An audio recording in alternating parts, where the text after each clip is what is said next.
President Trump is officially running for re-election in 2020, but it seems like 2016 is still with us. Just hours after the re-election kickoff, his longtime aide, Hope Hicks, was back on Capitol Hill facing questions from House Democrats about potential obstruction of justice. Hicks is one of a handful of advisors who worked in the White House and on the 2016 campaign. But House Democrats aren't the only ones focused on 2016. During his rally last night, the president frequently brought up his rival from the last election. Just compare how they came after us for 3 years with everything they have versus the free pass they gave to Hillary and her aides after they set up an illegal server. The only collusion was committed by the Democrats, the fake news media and their operatives, and the people who funded the phony dossier, crooked Hillary Clinton and the DNC. He thought that Hillary Clinton, crooked Hillary, was going to win. So what year is it? We will have more on the president's rally in a moment, but let's start with a look at Hope Hicks's day on Capitol Hill. Katherine Johnson has this report for us. Hope Hicks ignored reporters' questions as she arrived for closed-door testimony on Capitol Hill. Hicks was present during many of the key moments special counsel Robert Mueller investigated, especially those questions surrounding obstruction of justice. A Democratic aide tells CBS News the former White House communications director will be asked about the circumstances around the firing of former FBI Director James Comey, as well as the 2016 Trump Tower meeting that Donald Trump Jr. took with a Russian national he hoped had dirt on Hillary Clinton. The House Judiciary Committee is also expected to ask her about hush money payments the president's former personal attorney made to adult film actress Stormy Daniels. Hicks is answering questions about her time working on the Trump campaign, but a White House lawyer is in the room objecting anytime questions are asked about her time at the White House. The White House's top lawyer sent a letter to the chairman of the committee saying Hicks is, quote, absolutely immune from being compelled to testify about her service to the president. I'm watching obstruction of justice in action. You have the White House asserting absolute immunity, which is not a thing. It doesn't exist. And you have to ask the question, what are they trying to hide from American people? President Trump lashed out on Twitter, saying the Dems are very unhappy with the Mueller report. So after almost 3 years, they want a redo or do-over. Now they bring back Hope Hicks. Their hearings are rigged and a disgrace to our country. Katherine Johnson, CBS News, Capitol Hill. Let's bring in CBS News Capitol Hill producer Rebecca Kaplan for more on Hope Hicks's testimony. And with us from Miami to discuss the president's campaign launch, we have Jim Defede, political correspondent at our station WFOR. Susan Page is back with us as well. Thanks to all of you for being with us. Rebecca, what is the latest you're hearing from lawmakers about Hicks's appearance on Capitol Hill?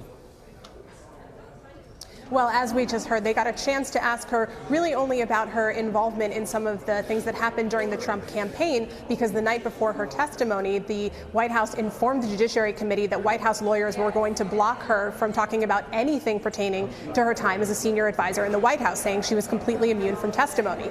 So some lawmakers are saying this still did provide some information. Sheila Jackson-Lee, a senior Democrat on the committee, called it sort of a building block in the larger case that the House Judiciary Committee is trying to build about obstruction of justice.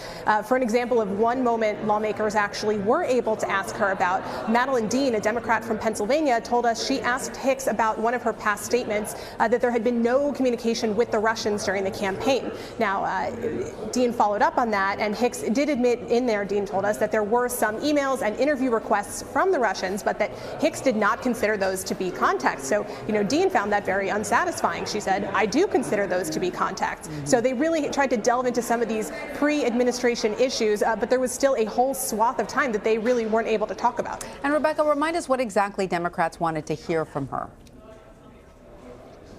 Well, Hope Hicks, as we know, was a very, very close advisor to the president, and as such, she pops up a number of times, in fact, 184 times in the Mueller report itself. So she was a key witness to so many of these episodes that Democrats want to delve in further. Things like when the president wanted to fire then Attorney General Jeff Sessions for recusing himself from the Russia investigation, when he was trying to get former White House counsel Don McGahn to change his story about having been ordered to fire special counsel Robert Mueller. So she was key to so so many of these episodes, the Democrats were really hoping to have their own opportunity to ask questions and illuminate some of these episodes outlined in the Mueller report that are not necessarily really that readily available to the public and that lawmakers have not been able to access themselves. Hicks was the first current or former White House official to actually come up here and testify before a committee as part of this investigation. So it was a big moment for them. All right. Well, Rebecca Kaplan, we know you have to run, so thank you so much for that. Thank you. Thank you. And Susan, President Trump invoked the term witch hunt during his rally last night. I think the greatest witch hunt in U.S. history was the exact term. So to what extent does the White House see a political benefit in these continuing investigations into him? I think there's a debate in the White House about whether it's helpful or not. There is one school of thought that the president is always best when he's pushing back against what he could characterize as Democratic overreach. And people on that side of things think even impeachment could be a good thing, could really consolidate his base and give him a line of attack against Democrats. But it also makes the president mired in continuing questions, the unending questions and unanswered questions to some degree about what exactly happened in the 2016 election. And he is, in fact, very sensitive to that line of criticism because he feels that it makes it sound like he didn't win this election on his own, that he didn't win it legitimately. So I think it is a complicated case to make. I do think the president wades into this with some alacrity. There's nothing that makes him bring up the Mueller investigation when he's making his official launch to his re-election campaign, and yet he chose to do that at some length last night in Orlando. Right. He certainly did. And Jim, the president was on your home turf for that rally. How much do Florida voters care about these investigations? I think they look at them in the perspective of saying, look, it's a Rorschach test. If you like the president, then you see this as just obstructionism by the Democrats and the reason why nothing gets done. If you dislike the president, you encourage them. You want these investigations to go on. So I think it just, again, is a way to just sort of play to the base. I think Democrats use it to play to the base that they have here in Florida, and I think that the Republicans use it to play to their base. So we know that Florida is a heavily Hispanic state.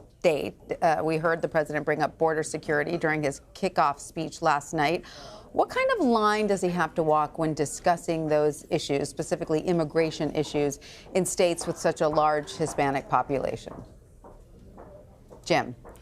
The president is obviously going to be making a play for Hispanic voters. He knows he's not going to win the Hispanic vote, not even in Florida with a large Cuban population here. He just needs to try to do as well as possible. And so, again, he can play to certain divisions. One area that he's trying to play real hard in is the issue of Venezuela. He is going after Maduro and the Venezuelan regime as a way of sort of courting those Venezuelan voters who are growing in numbers here in Florida and who have traditionally voted Democrats, but he's trying to peel them off. It also helps him with his Cuban base because the Cubans see anything that goes on with Venezuela as a proxy fight. Right. So essentially, he's trying to shore up his hardcore support. It's not going to win him any support among Puerto Ricans or others in the state, but his immigration tough talk plays in other parts of the state very well. Jim, not a coincidence that President Trump recently came down really hard on U.S. travel to Cuba? No, he's been promising this. He promised this even during the campaign. You know, basically they've rescinded and rolled back all of the Obama-era administration overtures towards Cuba, and he sort of hit a reset on his own on this. A direct play for those Cuban-American Florida voters. All right, Susan, let's listen to a bit more of the president's remarks last night. The Democrat agenda of open borders is morally reprehensible. It's the greatest betrayal of the American middle class and, frankly, American life our country has as a whole. Nobody's seen anything like it. This election is not merely a verdict on the amazing progress we've made. It's a verdict on the un-American conduct of those who tried to undermine our great democracy and undermine you. Our political opponents look down with hatred on our values and with utter disdain for the people whose lives they want to run. That's the way they've been doing it. So, Susan, what kind of tone is the president trying to strike when portraying Democrats? I mean, he really wants to portray them as un-American, essentially. That's right. And you hear that sense of grievance last night that you also heard throughout the 2016 campaign, that Democrats don't listen to you, don't care about people like you, aren't taking care of the lives of people like you, and I will. That's very much an echo of the argument that made him successful in 2016 in breaking through in states like, not just Florida, but in states like Pennsylvania and Michigan and Ohio, where he's talking to white working class voters who feel that the country has left them behind. And he is also portraying Democrats not just as the opponents, but as un-American, as socialist, as crazy. He calls, that's how how he refers to Bernie Sanders. Right, exactly. Crazy Bernie, as he called him last night. So, Jim, how does this sort of characterization... Sorry, Jim, go ahead. I was going to say, if I can pick up on the point that Susan was making, the socialist word, while it plays well with, non-college educated whites in other parts of the states, it plays well with Hispanics here in Florida, because the word socialist has a very different meaning here in Florida than it does, and particularly in South Florida, than it does in other parts of the country. So that word is also a very important and powerful word that he's using to court certain Hispanic voters as well here. Absolutely, who have fled socialist regimes of their own. Absolutely. Susan Page and Jim Defede, thanks to both of you.